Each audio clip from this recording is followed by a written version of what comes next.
এমন 5টি বিষয় রয়েছে যেই 5টি বিষয় সম্পর্কে আল্লাহ পাক রব্বুল আলামিন ছাড়া দুনিয়ার আর কেউ জানে না। সেই 5টি বিষয় কি আজকে আমরা জানবো ইনশাআল্লাহ তাআলা।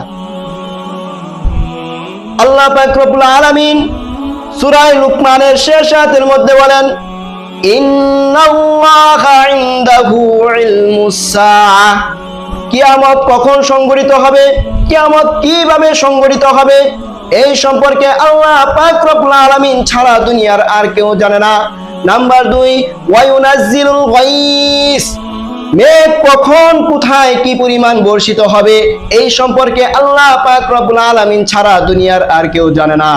নাম্বার 3, ওয়ায়ালামু মা ফিল আরহাম, নারীর জরায়ুর মধ্যে কোনো সন্তান আছে কিনা, সন্তান থাকলেও ওই সন্তানটা কি ছেলে নাকি মেয়ে এই সম্পর্কেও আল্লাহ পাক